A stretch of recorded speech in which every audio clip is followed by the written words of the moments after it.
ইকবাল কবির মোহন sir, আপনার কাছে জানতে চাই যে এই যে বায়ুল মুরাবাহা আমরা আগের পর্বে আলোচনা করেছি, আজকে বায়ুল মুআজ্জালের বিষয়ে আলোচনা করা হচ্ছে। এই মুরাবাহা বায়ুল মুআজ্জালের যে ক্রয় বিক্রয়, এই ক্রয় বিক্রয় পদ্ধতিটা আমাদের অর্থনীতিতে কী ধরনের ভূমিকা পালন করছে? আসলে ইসলাম তো একটা পরিপূর্ণ জীবন বিধান। আল্লাহ এবং আল্লাহ রাসূল সাল্লাল্লাহু আলাইহি ওয়াসাল্লাম এমন কোনো মানুষের প্রয়োজনীয় এমন কোনো বিধান নাই যেটা দেন নাই বা সেটা আমাদের জন্য প্রযোজ্য না। এই যে ব্যবসা বাণিজ্য, আল্লাহ রাসূল সাল্লাল্লাহু আলাইহি ওয়াসাল্লাম নিজেই ব্যবসা করেছেন, তিনি খাদিজা রাদিয়াল্লাহু আনহার সাথে ব্যবসা করেছেন, ওনাদের বংশের ওনার ফাদারও ব্যবসা ছিলেন।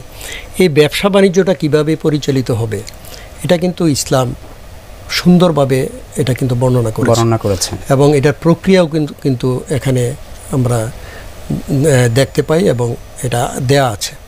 তো এখানে যে ব্যবসা বাণিজ্য সাধারণ মানুষ করেন, তাহলে আমি এই ব্যবসা বাণিজ্যটা যে সুদী ব্যাংকের তো উৎপত্তি অনেক আগে থেকে, যদিও ইসলামী অর্থনীতি চালু হয়েছে এরও বহু আগে, কিন্তু এটা ব্যাংকিং সেক্টরে এটা তখনও উৎপাদনশীলতার মধ্যে কোনো ভূমিকা পালন করতে পারে নাই।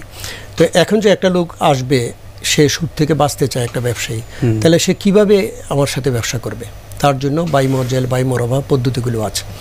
তো এখন সে ব্যবসা যখন করবে, এই ব্যবসাটা কি তার নিজস্ব পণ্য ক্রয় করবে, বিক্রি করবে, সে উৎপাদন করবে, সেটা আবার বিক্রি করবে, র মেটেরিয়াল কালেকশন করবে, সেটা উৎপাদনশীলতা একটা গতিশীলতা। এইটার ক্ষেত্রে বাই মুআজ্জাল ট্রেডিং যে ব্যবসাগুলো হয়, সেখানে বাই মুআজ্জাল পদ্ধতিতে তাকে ব্যবসা করার সুযোগটা দেওয়া হয়। এই সুযোগটা যদি না থাকতো তাহলে কিন্তু ইসলামী ব্যাংকিং তার পক্ষে করা সম্ভব হতো না এবং সুদ থেকে বাঁচাও তার পক্ষে সম্ভব হতো না। তাহলে অর্থনীতিতে ইসলামী ব্যাংকিং এই বাই মুআজ্জাল বাই মুরাবাহার মাধ্যমে মানুষের ব্যবসা পরিচালনায় গুরুত্বপূর্ণ ভূমিকা রাখে। তার কারণ হচ্ছে, আপনি খেয়াল করবেন যে 10টা ইসলামী ব্যাংক যেখানে আছে, আর যেখানে উইন্ডো এবং শাখা আছে 30 বা 33টি শাখা এবং 600 উপরে আপনার উইন্ডো আছে। তো সেগুলোর মাধ্যমে এই ট্রেডিং ব্যবসাকে বাই মুআজ্জাল পদ্ধতিতে এইখানে কিন্তু তাদেরকে সহযোগিতা করা হয়। আমরা লক্ষ্য করি যে গোটা বাংলাদেশের অর্থনীতির বা ব্যাংকিং যে বিনিয়োগ, তার কিন্তু 28% কিন্তু ইসলাম ব্যাংকগুলো পরিচালনা করে।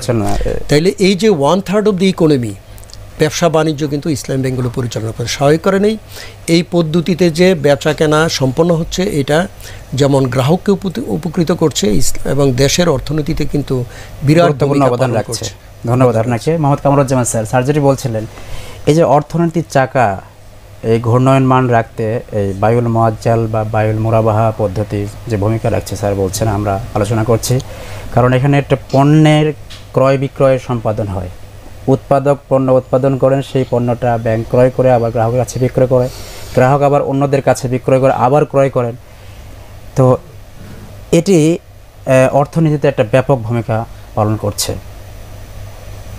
আর কি কি ধরনের ভূমিকা রাখছে? ধন্যবাদ আপনাকে।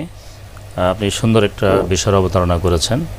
তো আল্লাহ তাআলা আল কোরআনে বলেছেন যে কাইলা ইয়াকুনা দুলাতাম বাইনাল আগনিয়াই মিনকুম, যে কোনোভাবেই সম্পদ যাতে তোমাদের মধ্যে যারা একটা শ্রেণীর মধ্যে আবর্তিত না হয়, তাদের মধ্যে যাতে ঘূর্ণায়মান না থাকে।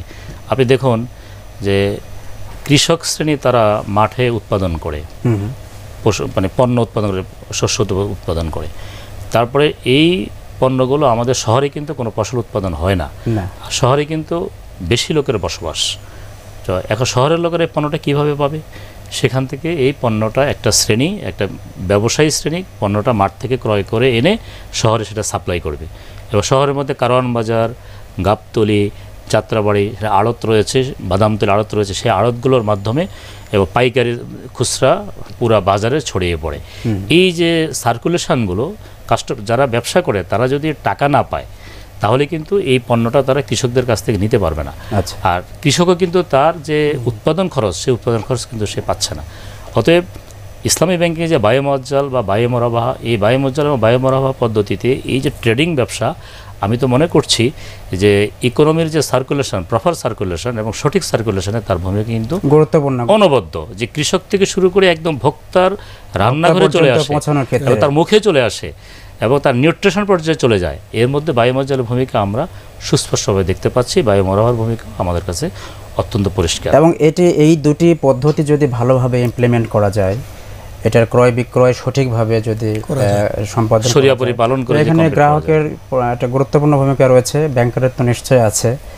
এই সম্পাদন করলে এখানে পদ্ধতিগত কোনো সমস্যা নেই, ইমপ্লিমেন্ট ভালোভাবে করা গেলে এটি বরং অর্থনীতির চাকাকে মানে সঠিকভাবে এই যে ঘোরানোর ক্ষেত্রে, ঘূর্ণয়মান রাখার ক্ষেত্রে খুব একটা গুরুত্বপূর্ণ রোল প্লে করতে পারে এবং করে যাচ্ছে। এক্স্যাক্টলি।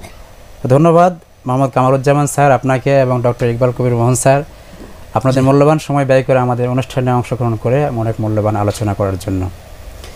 তো প্রিয় দর্শক, আজকের আলোচনা থেকে যে বিষয়টি পরিষ্কারভাবে আমরা বুঝতে পারলাম যে বায়ুল মুআজ্জাল হচ্ছে বাকিতে কোনো পণ্য ক্রয় করে সেটা ব্যাংকিং ক্ষেত্রে তার সাথে লাভ ধার্য করে গ্রাহকের কাছে বিক্রয় করা। কিন্তু লাভ ধার্য করা এবং ক্রয় মূল্য এই দুটি বিষয় গ্রাহকের কাছে স্পষ্টভাবে জানানোর কোনো জরুরি কাজ নয়, তবে পণ্যটি অবশ্যই বাকিতে বিক্রয় করতে হবে। এর বিপরীতে ব্যাংকগুলো সাধারণত জামানত গ্রহণ করে থাকে, বিভিন্ন ধরনের জামানত গ্রহণ করে থাকে। তবে এই বিক্রয়কৃত পণ্যের যে বিক্রয় মূল্য সেটি অবশ্যই বাকিতে হতে হবে। এটি মূলত মূল পার্থক্য, তবে গ্রাহককে এই বিষয়গুলো জানানো জরুরি নয়।